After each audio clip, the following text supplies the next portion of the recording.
Hordoftoota Boraatiiwbii akkam jirtu jecha egaa guyyaan har'aa Boraatiiwuf gara Bunnoo Beddellee deemuun dargaggoota kennaa aartii qaban keessaa nama tokko beeldhamee wanna jiruuf isinis hanga xumura qophii keenyaatti akka nu faana taatan isin affeerra.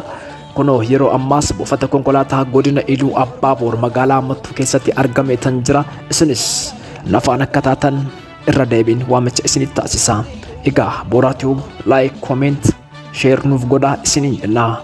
Yeroo ammaa kanas daandii keenya eegaluudhaaf qophii irra jirra. Hamma xumura qophii keenyaatti nu faana ta'a. Warreen maatii keenya hin taane subscribe gochuun maatii keenya ta'a isiniin jenna. Yeroo gaarii daandii eegalleetti jirra. Akkuma argaa jirtan yeroo ammaa magaalaa Oromoo keenya jirra. Oromoo biyya Onesmoos Nasiib, biyya Abbaa Gammachiis, biyya Hayyuu kitaaba qulqulluu yeroo jalqabaatiif gara afaan Oromootti jijjiiredha. Egaa Oromoon kana fakkaatti daandii isheellee akkasitti miidhagdi.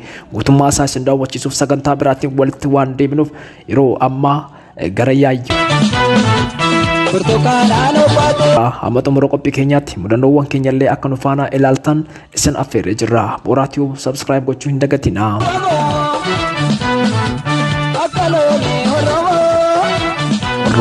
Toota sagantaa keenya magaalaa Oromoo keessaa bahuun gara Yaayyoo seennee jirra. Yaayyoo biyya Caalii Shonoo, biyya bosonaan beekamtu, maqaan ishee UNESCO irratti kan galmaa'ee jiru.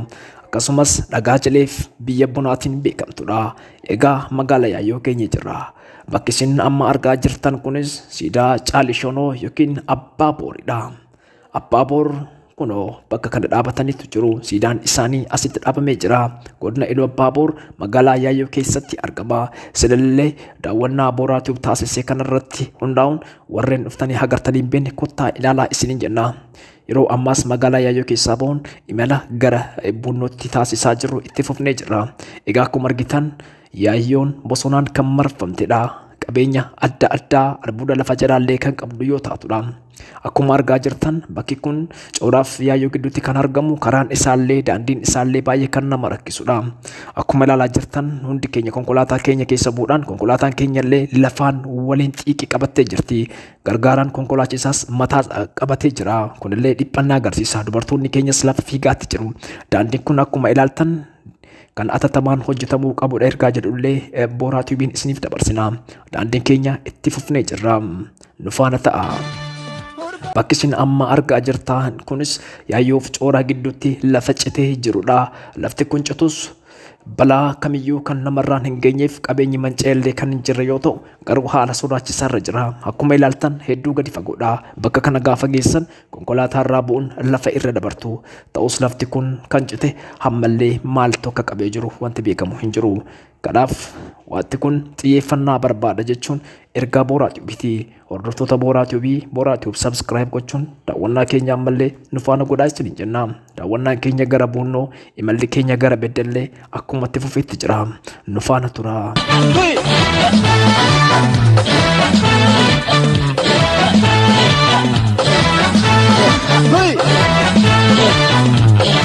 Egaa akkuma argaa jirtan bosonni kunillee akka inni itti bareedudha. Yeroo ammaa tilmaamaan sa'aatiin 6:20 jira. Haa ta'u malee daawwannaa keenyatti fufee jira. Dhimmi daandiidhaan wal qabatu garuu akkuma ilaaltan ammallee kan nama yaaddeessudha. Naannoo kana jalli isaa bishaan waan ta'eef carraan cituusaa bal'aadha. Gargaaraan konkolaachisaallee miira sodaatiin gommaa konkolaataa isaa akkasitti ilaalaatti deema. Kun nama sodaachisa. Osoo dafamee deebiin itti kennamee kan jedhu ergaa gama Boraatiiwbiitiin darbaa jirudha. Egaa yeroo ammaa gara Cooraa seenneetti jirra.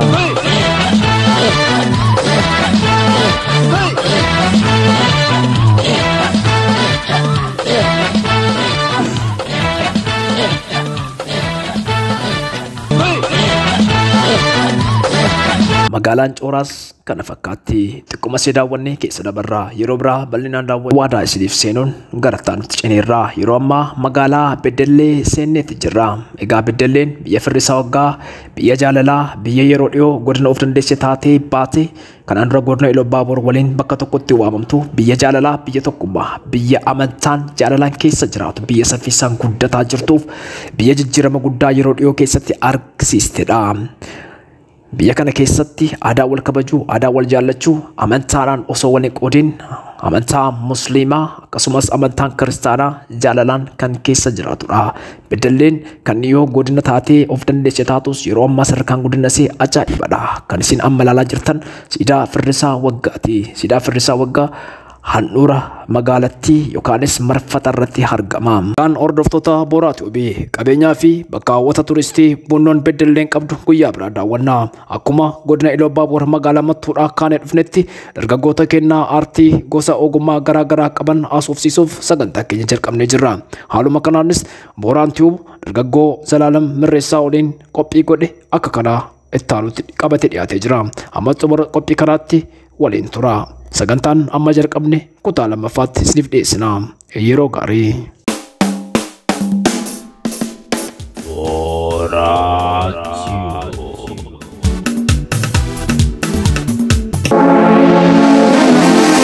Tole hordoftoota Booraa Tiivii akkam jirtu? Egaa Booraan Tiivii dargaggoota kennaa addaa qaban kana asiin gara chaanalii kanaas ni dabarsaa turuun isaanii yaadatamaa. Guyyaa har'aas Bunnoo Beddellee keessa jirra. Dargaggeessa na bukkeetti argita kun kennaa aartiillee akka inni qabu miidiyaa irratti beekuu dandeessu. Mee guyyaa har'aa kennaa aartii addaati qabdu kana waliin nutti himi. Duraan dursa eenyudha maqaan kee? Galatoomachaa duraan dursa maqaan koo Zalaalam Mirreessaan jedhama. Godina Bunnoo Beddellee magaalaa Beddelleen jiraadha. Hojii aartii finishingii jedhama afaan Ingiliffaatiin diikoorii mana keessaa reestooraantii hoteela kaafeewwan garaa garaatiif dibata garaa garaa kan itti hojjennudha.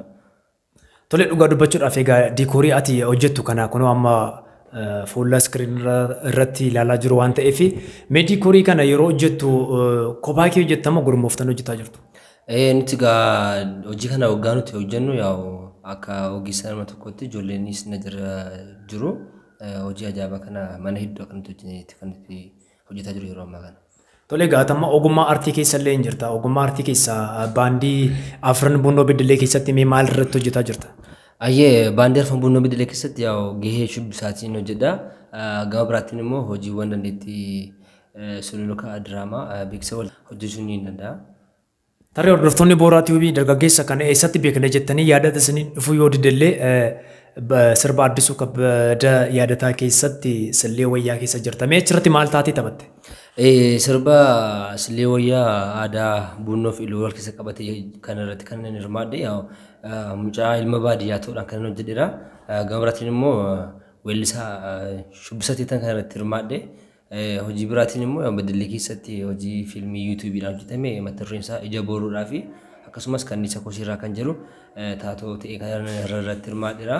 Sanas yuutuubiidhaan yeetuyyee lijochachuun daawwachuu ni dandeessu.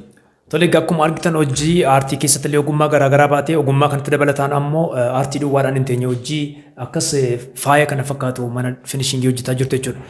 Mee mana tokko akkas faayanii fixuuf guyyaa meeqasti fudhata?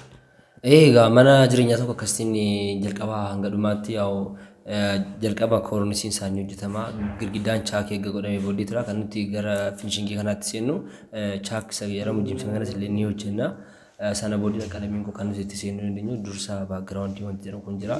Sun eegga deema booddee qalamiin kunis immoo kophaa isaatti akkanattiin akka ati argitan kana ajaa'ibsiisnee kan nuti hojjennu jechuudha. Dhugaa dubbachuuf dhaggeeffattoonni keenyas iskiriin irratti ilaalaa jiru waan ta'eef mee namoonni fageenya irra jiran fakkeenyaaf godina Iluu Abbaa Booraa irraa ka'ee gara Bunnoo Beddelleen dhufee ogummaa aartii namoota qaban daawwachuu keessatti argadheen si haasofsiisaa jira. Egaa mee namoonni amma Iluu irraa yoo dhufanii noo jedhu siin jedhan dhaqee hojjechuudhaaf akkamitti ulfaatu asii baatee deemuudhaaf?